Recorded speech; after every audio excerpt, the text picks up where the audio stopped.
So, flash forward to now, this guy's computer decided to blow up and then just cut half of the recording from earlier. Move this man! But at least it's saved. My computer went like this. What he said. Literally. I don't know what part we were on about trying to talk about, but I'm pretty certain they're going to figure that out in the spare time. But until we can think of another topic, how about some trivia, dear sir? Trivia?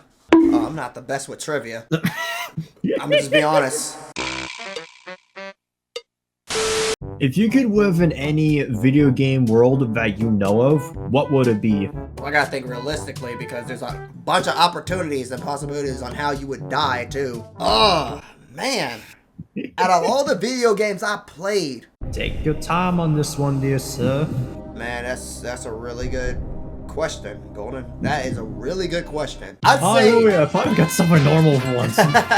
Call me crazy, but I would say X-Men Legends. It's an old PlayStation 2 game. If I wouldn't be in that one, I would be in that Marvel game that came out, I think in 2020 during the pandemic. I think it was Marvel something. Marvel's Avengers? Yes, Marvel's Avengers. I would be in that game because that's when a chemical got exposed and the society that was in that area went through a quarantine zone, but everyone who inhaled the chemical gas, they duplicated some type of original power. The problem was the scientists were mad. They were trying to make a cure for it, but really it was just an agenda to killing off people. Coincidence? I think not! That of which I do have, my friend. That of which I do have. I got that on the digital version for my PlayStation 4. It wasn't bad, but the story was kind of like, I say mediocre, because you were kind of repeating the same mission over and over again before you can get to the main storyline and the cinematic viewpoint. There we go. But it was good as far as combat and, of course, dialogue. I was very impressed with that. I didn't really get the point of the Hawkeye DLC nor the Avengers in the Future DLC as well. I didn't really get those two. I didn't even get that far. Once I finished dealing with AIM, I think a lot of YouTubers said this. They said Hulk's mission was the best one, which was chapter 2, literally moments after you play as the main character, which is that girl, and you're fighting, what's his name? Killer Croc. Once that battle was over, Killer Croc? Did I say his name was Killer Croc? You apparently, yeah, you Name's did. not Killer Croc! Kriller Croc? You Reptile! You went straight from talking about the Avengers and AIM to going to Batman and Killer Croc, and then messed up you a fervor of Kriller Croc. Oh my gosh. We fighting Crocs now? No, what was his name? It started with an R. It's on the tip of my tongue. It's literally on the tip of my tongue. But long story short, when them two fought, that was the best one. It was just the best of Rage. Oh, wait a minute. Abomination. That's his name. It was Abomination. Because he was... Are you sure you're not fighting the Wizard? So I remember playing the Hulk game on PlayStation 2, and that's when Abomination was first shown. I can see, yeah, it was cool. I can see Hulk and Kratos getting along very well. Oh, absolutely. Absolutely. Puny God. Yep. If Kratos was the size of Hulk, that'd just be domination right there. I'm just imagining like Kratos is just minding his own business, chopping down trees, and like going over to yeah, I'm trying to remember the PS4 plot. God of War 4. But I'm imagining like the PS4 storyline, but instead of like that annoying Brad who is somewhat immortal, I'm just imagining the Hulk instead. Kratos' son? No. It wasn't Atreus. It was the guy covered in tattoos who can withstand any injury and can handle having his neck snapped. Oh, yeah, him. I can't remember what the heck his name was, but he was tough. Even Kratos was worn out from fighting him. Well, really, he was washed up because he hasn't fought like that in years because he went into hiding. But him going head to toe with Kratos, that started off the game with a banger. And someone's like, what happened? And then Kratos just lies. I'm like, yeah, Kratos, that totally happened. All that just happened. If that annoying brat from God of War 4 was replaced with Hulk, I think that would be a lot more tense just out of the blue. Who is this giant green ogre? Is this Shrek? This dude, he was too cocky for his own good, to be honest. Even though he couldn't feel pain, but he talked way too much before he even thought. That's how Kratos was able to beat him. There is a saying, think before you speak, not speak before you almost get killed. Your actions have a lot more than your words. They speak more. But like, but yeah, no, I'm thinking that'd be way more chaotic if you just fought the Hulk in that guy's replacement. Mm-hmm. And wait, how would the final battle even go with like the giant snake, like Titan and like the lady who can control grass or nature or something? I'm forgetting a lot of God of War names over here. That would be an interesting battle. Yeah, because like, I imagine, like, despite the fact that I mixed songs for so many years, I'm not the only one who just thinks of song mixing. I also think a lot of freaking video game mixing as well. Like cross platforms. Yeah, just minus playing on different consoles. I did love the Marvel versus Capcom.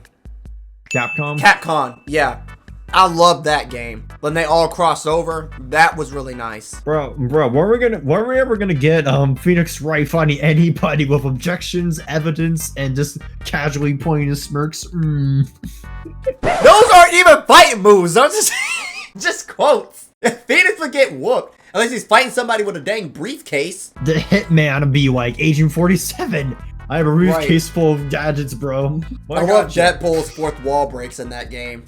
He was hilarious. And anytime he would taunt, he just looked dead at the cameraman. This is my taunt. I'm like, obviously. Well, no, duh. That's your character. You're meant to break the fourth wall. You're not meant to just, like, be a casual person ignoring the fourth wall and whatnot. This is fine, right?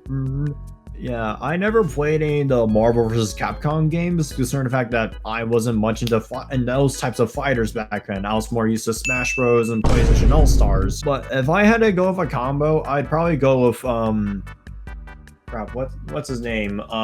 Sir Arthur, or that one guy who throws his lances as a weapon and keeps jumping around like a Game & Watch. Mega Man, and probably Captain America. That would probably be my dream combo. Thinking of Captain America, I remember when I watched Doctor Strange, but it was versus like WandaVision. Boy, I know her power was literally like an evil book from Satan, and she knew everyone's weakness and she used their powers against them. But that fight with Professor Charles Xavier, Captain America, the female version of Captain America, and all those other guys, that fight was so trash. Especially the guy who could whisper and kill somebody with his voice. And then she goes, what mouth? And then he panics, he doesn't have a mouth, and he's trying to scream so his head explodes. I'm like, bro, if your mouth is missing, why are you screaming? Relax. I don't know if you watched that movie, but oh my goodness, dude. No, okay, look, to be honest, I kind of lost interest in like the next new generation of Marvel movies because they didn't interest me anymore. I will pick up and say, when Disney bought Marvel, all the movies just changed. Don't get me wrong. The comedy is there. I'm okay with comedy. But it seems like they're adding too much comedy. They're trying to appease people's humor, then focus on the main dialogue of what the character's development is. There's nothing wrong with comedy, but focus on the plot and the rise in action, you know? It's action and adventure. If it was comedy, just put it in for comedy. I'm just imagining like if Google was a guy of like one question is like, I want you to think about this very carefully. like we have a lot of these stories from the like first phase all the way to like the third one. But then afterwards, you completely lost it and went over to creating a stupid show of She-Hulk, which no one asked for apparently. I was so disappointed when I saw that. I was like, oh my gosh. I know she was in the comic book, but goodness, this didn't need to be made. Especially that dance scene, I was like this. But Deadpool's dance scene, I was like... No. Because there was character there. My honest reaction, me when I see She-Hulk.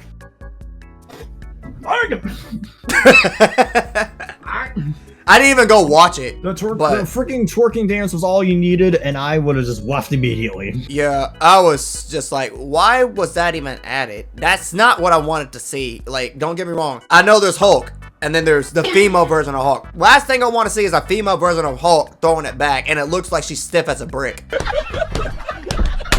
But yeah, we had She-Hulk, but there were some good shows that I actually enjoyed, like What If, or Falcon and the Winter Soldier, or Loki. Or Those Flash. I enjoyed. Flash had his show too. You stupid. Let me stop. That's you mean DC. DC That's or DC. Flash? I'm not saying let me stop. That's DC. Oh wait, did you mean to say Hawkeye as well? Yeah.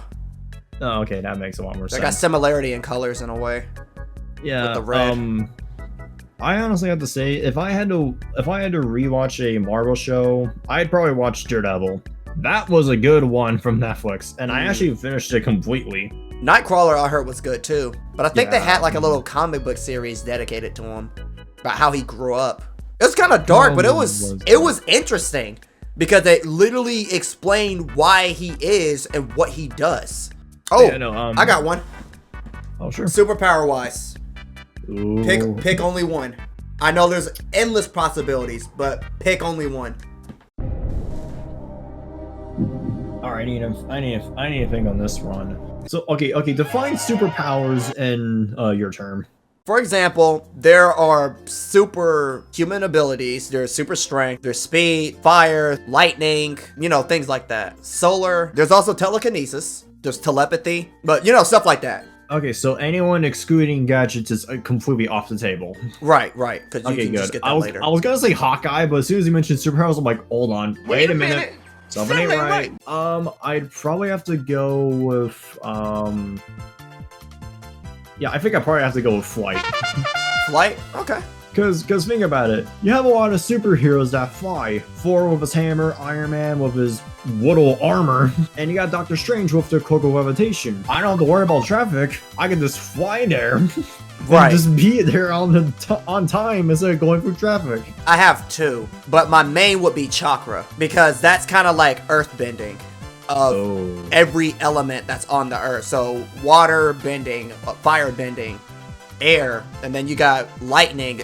It's a bunch of elements, but the disadvantage is, you know, you have to contain that because if not, it can be your weakness as well. Because they say like when you have too many powers, you have multiple weaknesses. Like, my second one would have been I don't know how to really describe it, but it's kind of like Rift. Have you ever heard of Dragon Age? Yeah, I played Dragon Age Inquisition before. So when he had the ability to seal the rift, every time he sealed a rift, he could absorb the strength of the rift and it buffed him. Sometimes he got willpower, sometimes he had knowledge, sometimes it was durability or critical stamina. It literally maxed him out. But the problem was when he sealed too many rifts and that power started overstimulating his body, he had to keep on launching like these little mini bombs that were obliterating demons, but it was slowly killing him. Are you sure you want to use Rift if you want to be killed over time by using Well, that? I mean, there's a proper way to seal it. There's a proper way to seal it so that way it's contained. Him not knowing the way how to seal it is what would have got him killed. Because you were... Let's try out free powers. Because you already mentioned two, and I thought we were just sticking to one, but I'll just mention my second one as well. Okay. Flight, but also probably it'd probably be accuracy. Ooh, okay. Because like, you know how like Hawkeye is more used to like seeing things from far away and actually shooting them at a good, and he doesn't miss. Yeah, he doesn't miss. I can literally just do that while just trying to like probably throw stuff into a trash can, or if I wanted to, slam dunk a person into a trash can as a joke. God, that's we're some broken superheroes if we got these two. My last one, I was gonna say speed, but I choose luck. Ooh. Some people are like, that's not a superpower, but it honestly is, because if luck is always on your side. Ooh, cookies. All of that for cookies. Hey, you better eat them suckers.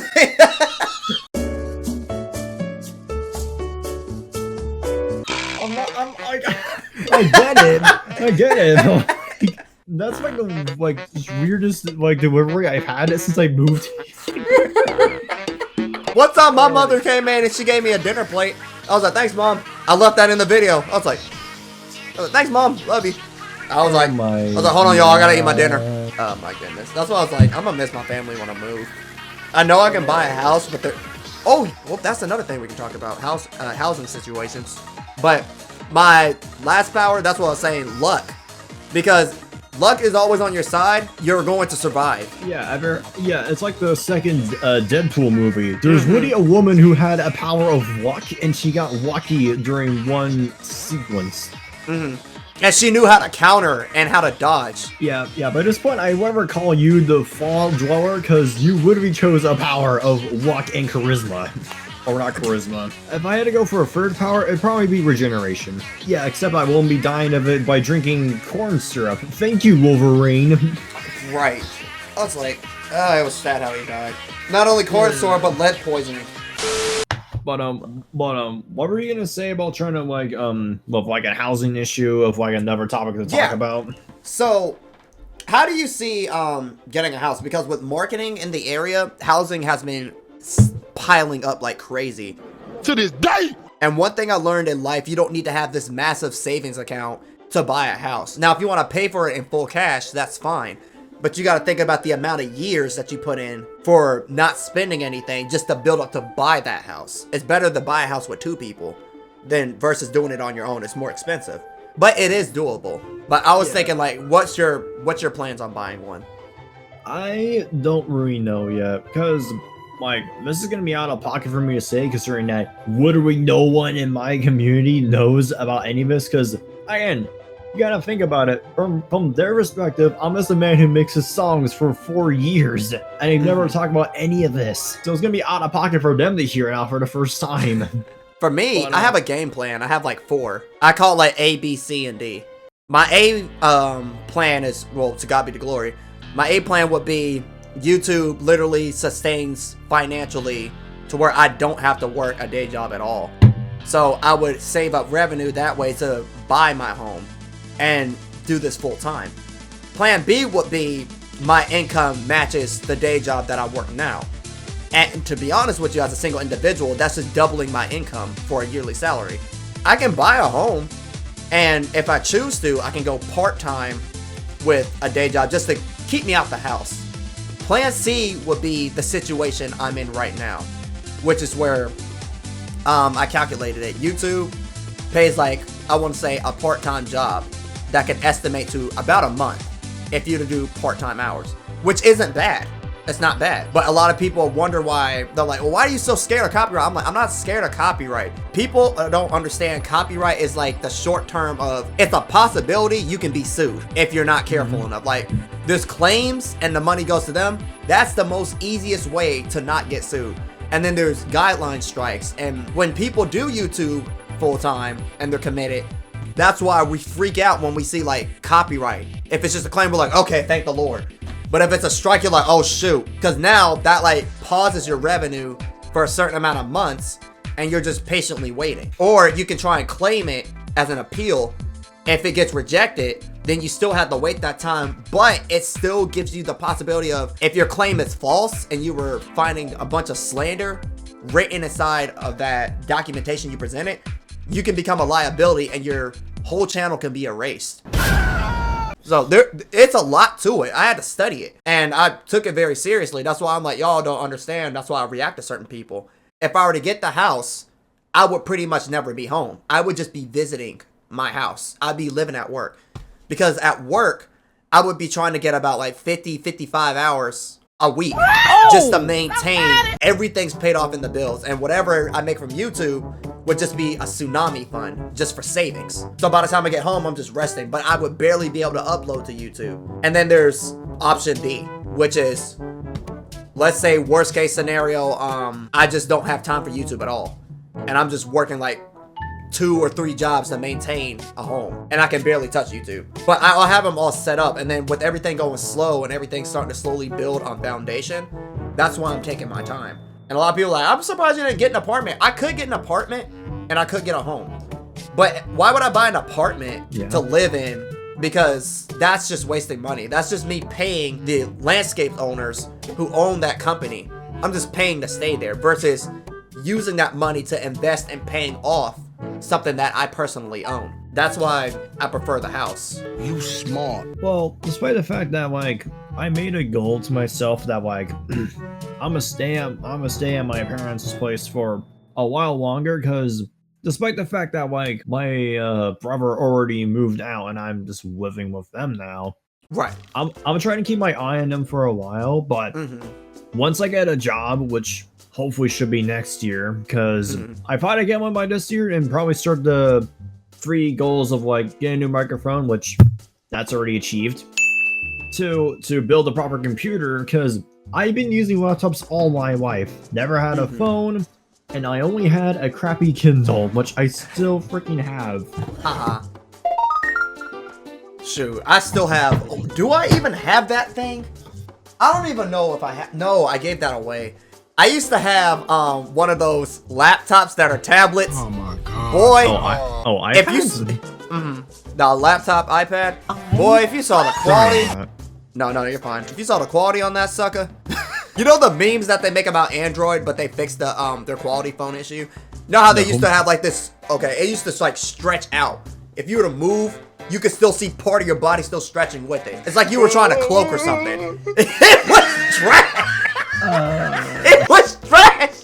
It depended on what Android you had, but it was bad. I am so glad I stuck to Google for almost every single of my. But that was when Android first came out. It was like their phone quality was horrible, I admit it. But now it's gotten so much better.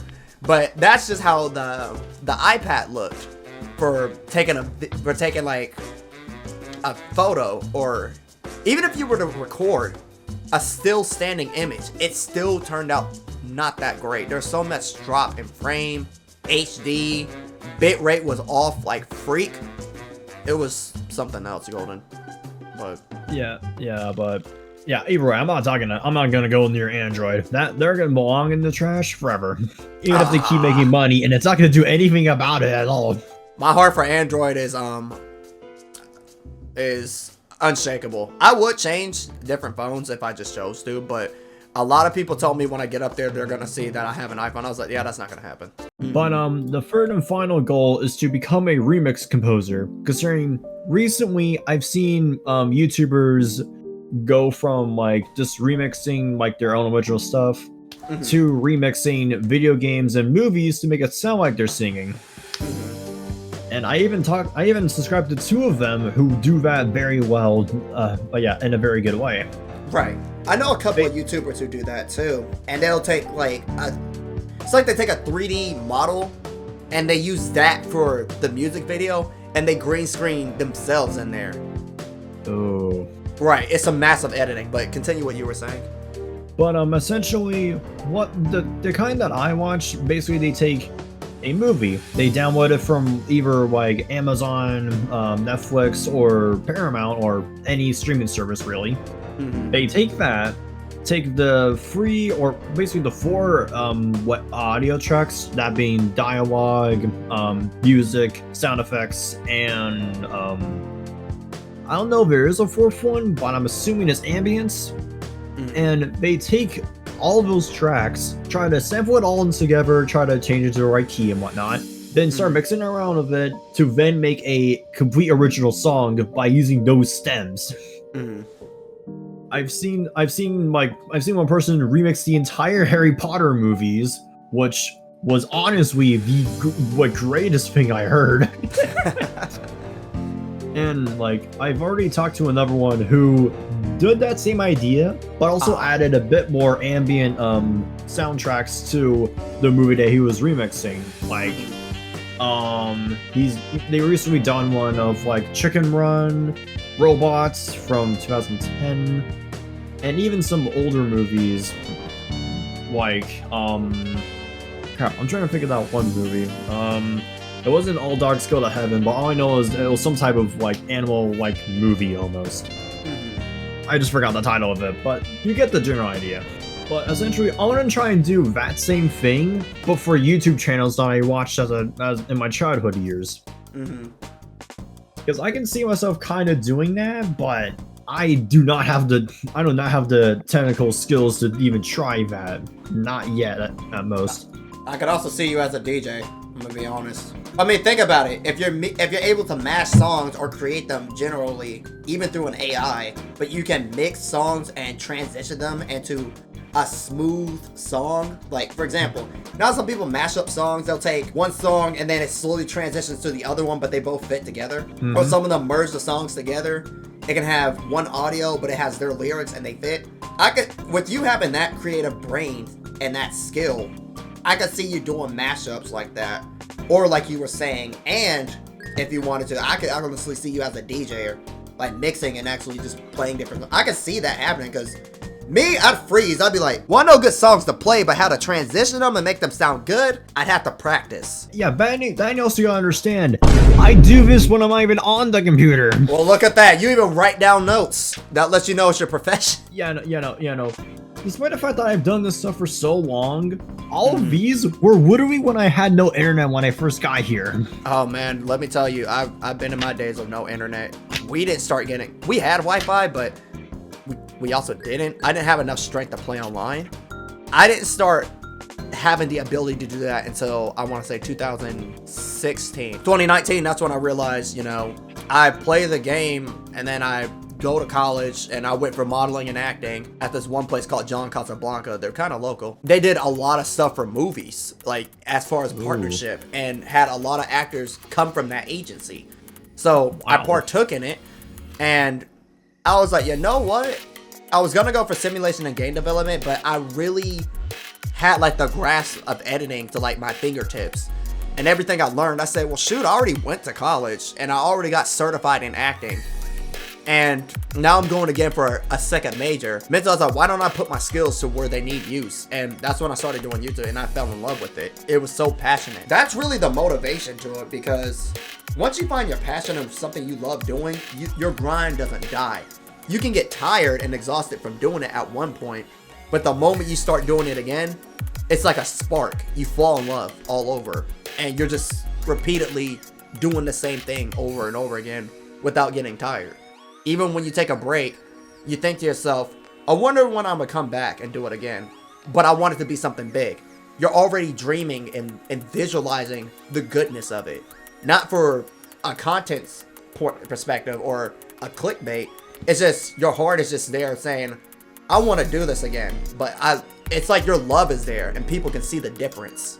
Yeah, and you already know I already have a problem with it, considering this is how much I have. What do we like 9 half pages of it? I was about to say, got half a book. Yeah, and I already, and like the whole point of my channel back then was to show my creativity beyond like certain people who've mixed well better than I did.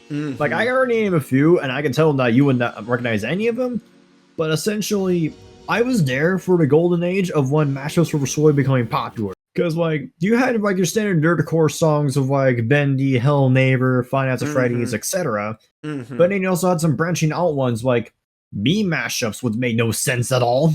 But, essentially, during that golden age, I was a fan of that type of music. Because, like, I never knew what it was. I thought it was just a random trend that people were doing, just for the hell of it, but no.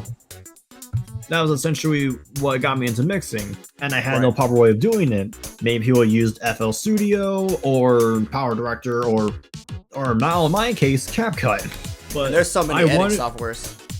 Yeah, I'm sorry, but essentially my creativity went beyond my expectations, because normally people who mix them together usually do 2 songs or 4. I was the crazy one who went to 5 and 6. Giving them more than what they asked. Yeah, but I'm not the first one to do that. I've seen one person mix 12 or 16 in a row. Goodness. It kind of reminds me of one special. That was it. Dang. Kind of reminds me of those specials when they do like the countdown for like the best beat drops for dubstep. Yeah, and I'm actually yeah, why not? And despite the fact that I've done this for a long while, I still want to try and like continue showing my creativity, because I've shown them for, again, 4 years. And if I keep doing it, they'll make it half a decade. Which I got no clue if that's ever gonna happen, but I'm gonna assume half a decade. I will say, when I joined on to not the bandwagon of YouTube, but just getting into it, it was around 2019. My channel was created 2013 or 2010. It was one of the two. But it wasn't necessarily me uploading content. I mean, I did, but once I finally learned how YouTube works, I took it down. I started fresh. And it was shocking to me that some people actually still remember what those videos were. And I was like, well, shoot. You know, people pay attention to you. So after a while, when I restarted over and I started, you know, learning how to do editing, because I started off on my phone. All the videos that I had with the bit rate and everything with my webcam there, that was all edits on my phone that burned the crap out of my phone. It felt like it was on fire. Had to stick it in the freezer sometimes. But once it got uploaded, I was like, okay, it's finally done. And then what made me get a PC that was a gaming PC was Final Fantasy, and it was the chapter before I actually completed the game. And that was mainly because I got hit with one of those cannot record due to a block scene. And I thought about this hard, and I said, the only way I'm able to get this gameplay footage and these cutscenes is if I upgrade. And I was like, you know what, it's about time I did that. So I did do it. I learned about the PC. I just learned about how OBS can like show better enhanced graphics. So I just cleared all that extra bit rate that made my gameplay look sloppy on OBS then. But now with the higher game capture card, everything looks more crisp. And it can actually upgrade the graphics. I learned how to transition. I learned how to filter effect. I learned how to voice over. I learned how to collab with people, give more credit, and, you know, just other things that are just small trinkets but paid a big price to where I am right now. But outside of that, I'm all for collabing. I'm all for doing something new when it comes to gaming. But a lot of people, I wonder like what kind of channel I want it to be, because I had an idea. I was like, I could be a reactor, I could be a gamer, or I could be a mashup creator. But I thought about it. I said, yeah, I could do it, like all of those. But if I do mashup creation, whatever's going to be my clickbait or whatever made me trend to go viral, most of my fan base is going to want to see that versus they start seeing the others.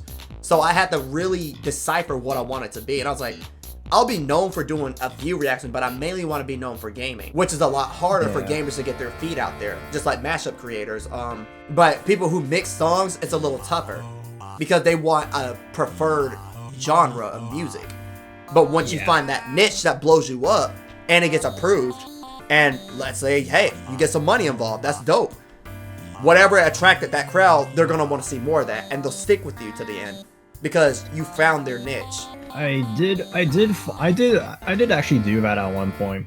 When Among Us was first like becoming popular at the time, I did mashups off of that, and it was going well, and it actually sparked half my subscriber count immediately because of how popular the songs were coming out and how many more were making them on the way. Right. But then over the course of time, after it died, I still made mashups on those, but like the problem was like if I keep doing this, I don't want to be well known as just the guy whose name is literally Epic Golden Freddy, but is not doing any FNAF mashups and is just well known for Among Us ones.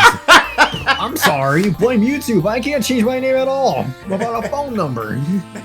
Yeah, once I get a phone and change my name, I want to be known as the variety creator, because like I tried making an original series 3 times now.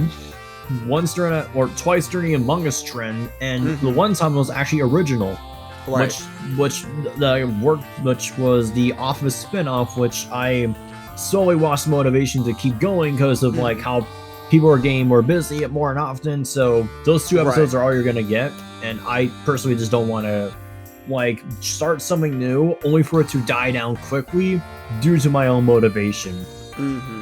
And that's why I just want to be known to try and do something different. I still like doing mashups. That was my passion in the first place. But it's like, I want to have another spark going somewhere without it just being the main thing growing bigger and bigger to the point where it can get burned off immediately and then just shrink down and just, there goes my motivation already. Like, I have a quick temper on that one already. See, that's the difference between you and I and most YouTubers. We want to turn our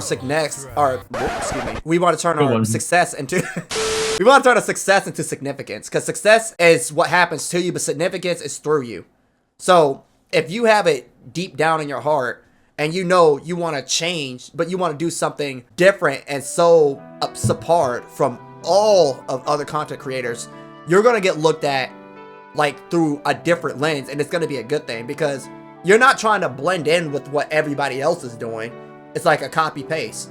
You want to be different enough to where they look at you and they can literally give a list or an account saying, well, this person is all about blah, blah, blah, blah, blah, blah, blah, blah, blah. And then they'll look and they'll be like, that's completely off from what they do. Exactly. It's not a replica. It's somebody who found a passion in what they love and they're doing that and they're enjoying themselves. They don't feel stressed about trying to stay on the grind or the trend of that bandwagon of, oh, I'm doing this because it's popular. Like, no, you're comfortable in what you do. You're confident and you're just like, well, I'm doing this because I love it. And then if you want to try something like, well, see, everybody's doing this, so I'm gonna try it. And everybody's going to be all for support because they're going to be like, well, I mean, shoot, it's not like you're copying the trends all along. We know who you are. Let's see how this goes. If it's good or bad, they'll give their opinion. But either way, good or bad, you still get your flowers and your trophies for it because they give you a review. I agree with that one as well. And it's just like, I don't want to be that type of person who's just like, variety, please give me variety. I don't want to be that type of person. I want to try and earn it. But I can't do it at the moment because, again, I'm slowly growing into a budget that will, once I get a job, will then start becoming a bit more bigger. By that point, I can multitask between what I want to do and what I enjoyed doing in the first place. I tell people all the time, I will be faithful than famous because if the Lord is guiding me to do something, I would want to do it under His will, and Thy will, you know, I will be rewarded. But the difference is I'm willing to earn getting to the top versus like doing all this craziness to maintain the top, because that's the problem with how some people see getting up there. It's a 1 in a billion chance for someone to just skyrocket and they're like set for life. It's so rare for that to happen that some people will be like, well, I see so many people do it. Think about how many people are on this earth. It's over. Back in 2012, they announced that there was about 6.8 or 6.5 billion people on this earth. That number has at least doubled. So if there's that many people on earth, of course you're going to see a lot of people just go like this out of nowhere because it's not common. But when it happens, it's shocking to society, to the internet, social media, because they're like, wow, you know, I wasn't expecting that. Well, no one expects it. It doesn't happen every day. But when it does, it makes you go, whoa, like, you know, what am I doing? But like I said, some people get it. Some people don't. Some people get it and then they lose it within the same day because they don't know how to maintain it. Some people climb the scale, the escalator to get there. And then when they get there, they know exactly how to maintain it and they're just relaxed. Whenever I go to that milestone of like achieving over 1 million or whatever many followers I get, I'm perfectly happy with. My personal idea is to get enough to where I can supply me and my family, but have plenty to give back to others. That's my main agenda. And of course, you know, lead people into Christ. That's the goal ultimately. But how many followers I ever get on here, that'll be a mystery. But I know one thing. The only way I could stop myself from getting to that goal is if I stop completely. My biggest enemy is myself, because I can be my biggest motivator or my strongest enemy of demotivation. So whichever energy I bring to the table, that's gonna set the milestone for how this is gonna be determined over the next few years. So I always stay hungry. I stay starving, trying to go to the top. Despite the fact that I've done this for 4 years, and the fact that like I had no motivation of like, I don't know how many subscribers I get, maybe to like 1,000 or so, but like since I'm now seeing that, my milestone is to at least get to 10,000, because I've been at the thousands for literally all my career, or all my entire YouTube career by this point. So I just want to be I just want to be like I was like, I want to like have it like be earned slowly over time, and not the type of person to be like, all right, I'm just gonna buy bots and just earn 10,000 because I'm stupid and whatnot. Right. But like, I just essentially just want to try and get to at least 10,000. So at least then I'm like somewhat noticeable and different from other people who earn like 100,000 like every like 7 videos or whatnot. Right. And that's I'm not the okay. And I'm not the one to keep up with trends because like I'll see them, they'll die, and then I'll just move on to what I had originally. I will not be the type of person to be like, all right, I got a trend. Right, because you don't want. I would rather be a legend than a trend, because a trend doesn't have half the skills that a legend has. And also it just dies off immediately. Right, it's temporary. It just lasts for a certain amount of time. And if it does last like over, let's say, a year or two, fantastic. But eventually the trend dies. A legend is remembered. Incredible. And that can be by significant amounts of people that had that personal impact from that one individual. So when that legend is known, people respect it. A trend, people hop on and try to do in their own way. And they try to get others. They try to people please versus being yourself. That's why I say I would take loyalty and humbleness versus clickbait, because that's only there for a certain amount of time, and when they get what they need, they're gone, and people freak out because they're like, why are people leaving? I'm like, don't think about the numbers. Yes, it's a numbers game, but don't think about the numbers. Numbers will naturally come. Just passionately be you and watch everything grow into fruition. Once it does, it's gonna shock you. It's gonna smack you in the face like, whoa, I remember I was at that many. How did I get here? Like, you know, it's gonna feel good. That's why with me, I started doing different things. I started highlighting my stuff. I started doing different mashups of like ideas that people requested for in the past, and I thought they were silly. But when I did it, I fell in love because I got to see old features of myself and like where I was back then. Because I get called a lot of things on YouTube as far as referencing a different YouTuber. But really, I tell people, I'm like, I had an idea from that YouTuber, but I'm not them. I'm only me. I can only do me at best. I can't do what they do. If I tried, I fail because I don't look like them. I don't sound like them. And I definitely don't edit or do whatever they do on a daily. So it'd be impossible to copy them. I can only do myself. And that's what's unique. You are your own limit. That's for certain. Exactly. And oh, like, man. That's a sink. That needs to be said. Let that sink in. I'm just gonna mention this once for editing, because like you don't want to be too poor and crappy to be like, okay, cut. What now? Right. And you don't want to be the person who likes to over edit stuff like Mr. Beast, who's like, today I have explosion, zoom in, sound effects, and all this stuff. Exactly. There's a time and a place for all of that. But whatever attracts your audience, and the moment you see it and you do it again and it's like the same results or maybe even a little better, that's when you learn, okay, this is what I'm known for. Just like when I did gaming, I found out what clickbaited my audience was Nintendo games. They really love it when I play Nintendo. They like seeing me rage. I mean, heck, there's other games I played that they love seeing. And then when I make a series, it's fair. When I react to certain stuff, they like that. So I started putting it on a chart and a list. I'm like, this is what targets them. And I'm not just uploading it just so that way I can get a view count. No, I'm just uploading it because I know that's what they like. And then I'll have my moments when I'm personal with them, and that's always the right time.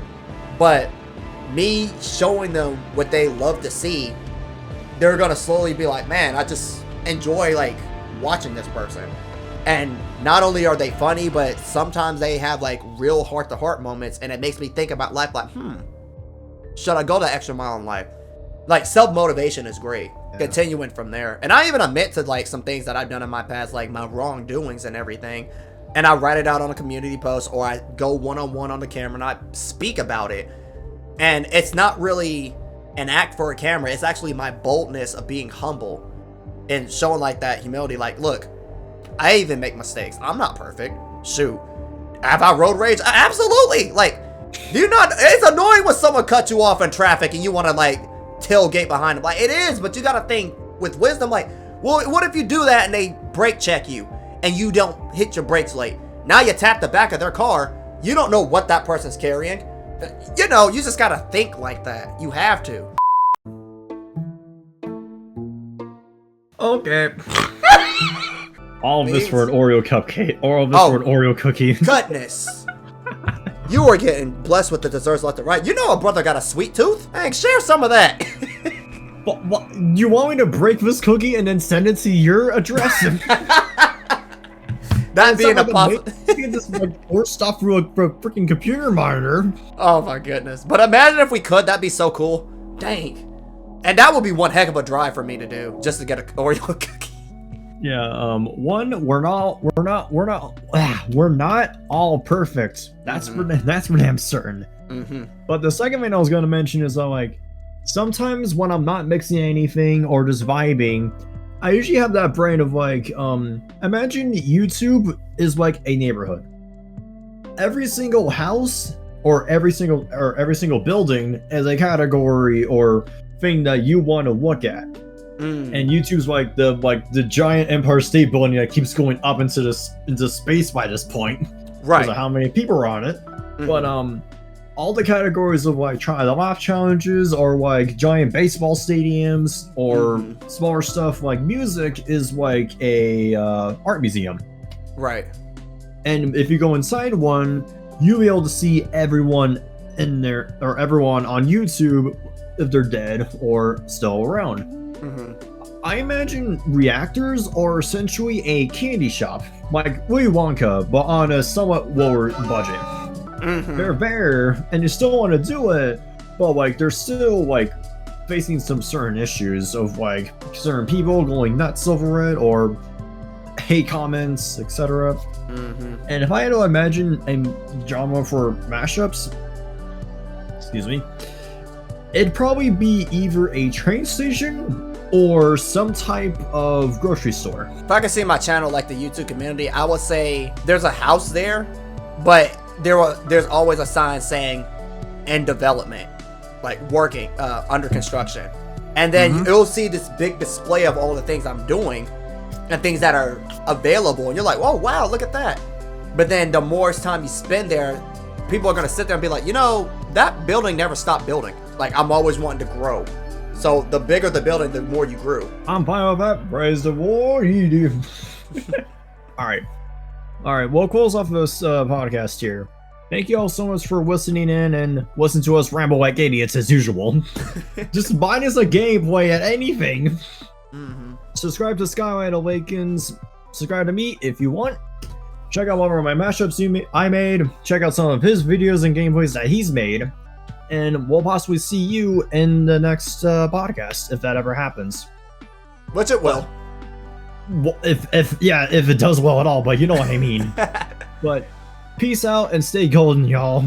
Alright, party people, you know how we rock. Get out there on the dance floor and show Skylight what you got.